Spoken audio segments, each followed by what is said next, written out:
Hi అండి. నేనైతే Saturday స్పెషల్‌గా వెజిటబుల్ బిర్యానీని ప్రిపేర్ చేశాను. కర్రీ ఇంకా గ్రేవీ కూడా అవసరం లేకుండా చాలా టేస్టీగా ఉంటుంది. దీనికోసం ముందుగా ప్రెషర్ కుక్కర్ పెట్టుకుని, అందులోకి నెయ్యిని, నూనెని యాడ్ చేసుకుని కాగిన తర్వాత ఇందులోకి కొద్దిగా మసాలా దినుసులు, అలాగే జీడిపప్పు, అది వేగిన తర్వాత కొద్దిగా పచ్చిమిర్చి స్పైసీనెస్ కోసం, ఉల్లిపాయ ముక్కలు, అలాగే ఒకదాని తర్వాత ఒకటిగా వెజిటబుల్స్‌ని కూడా వేసుకుని ఫ్రై చేసుకోవాలి. నేనైతే నా దగ్గర ఉన్న వెజిటబుల్స్ అన్నీ వేసుకున్నాను.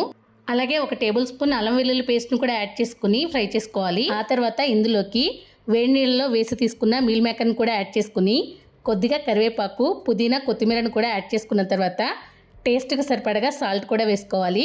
అలాగే కారం కూడా యాడ్ చేసుకుని ఇందులోకి కొద్దిగా గరం మసాలాని, పసుపును కూడా వేసుకోవాలి. అలాగే పెరుగు, ముందుగా నానబెట్టుకున్న బియ్యాన్ని కూడా వేసుకుని కొంచెం ఫ్రై అయిన తర్వాత ఇందులోకి వాటర్ వేసుకుని ప్రెషర్ కుక్కర్ మీద మూత పెట్టి 2 విజిల్స్ రానివ్వాలి. కంప్లీట్గా ప్రెషర్ పోయిన తర్వాత మూత తీసుకుని చూస్తే టేస్టీ బిర్యానీ రెడీ.